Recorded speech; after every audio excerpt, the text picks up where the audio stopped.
Thank you for joining us this week on our weekly update for Springville City and Hobble Creek flooding or high water. A couple of things that we'd like to touch base on this week. Number one, we'd like to extend a tremendous thank you to all of our volunteers who have helped us over the past couple of days. We put a call out today for several volunteers and had close to 150 plus show up within an hour's notice to help us at the golf course to help save our golf course. We really appreciate that and all of the volunteer and help that the community has given us during this high water season this year. We appreciate that. Thank you for your cooperation and your generosity and your time.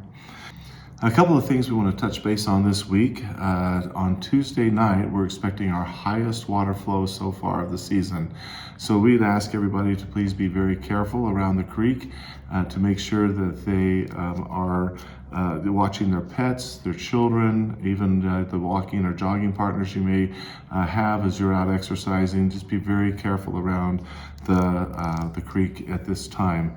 A couple of other things that deal with the creek. On all of our bridges throughout Springville City, we'd like to have people park away from the bridges. Do not park on our bridges or near the bridges. And this is to help and allow us so that if we have a need to get in there to remove blockage with heavy equipment, we won't need to try to track down the owner of a car and move it. So please do not park anywhere near or on the bridges in Springville City for at least this next coming week. We are very aware that in some areas in the West Fields, mostly down near I-15, that there is flooding that has taken place. We're aware of that, and we are dealing with that with the property owners. So we don't need to have additional calls come in about the flooding down in the West Fields.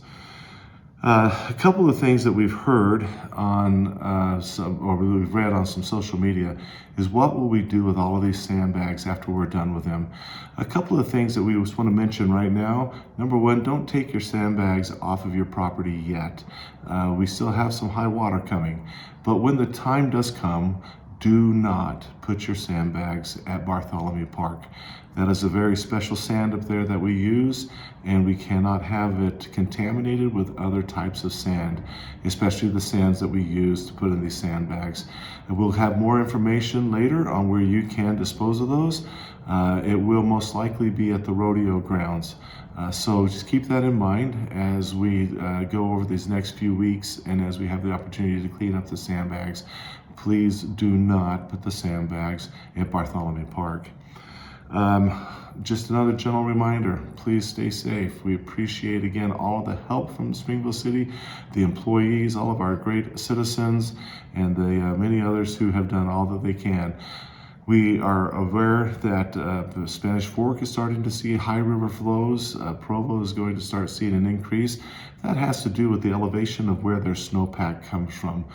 Hobble Creek, just a side note, has one of the lowest elevations. That's why we usually see our high water first above any other area along the Wasatch Front. Thank you, be safe, and until next week, have a good week.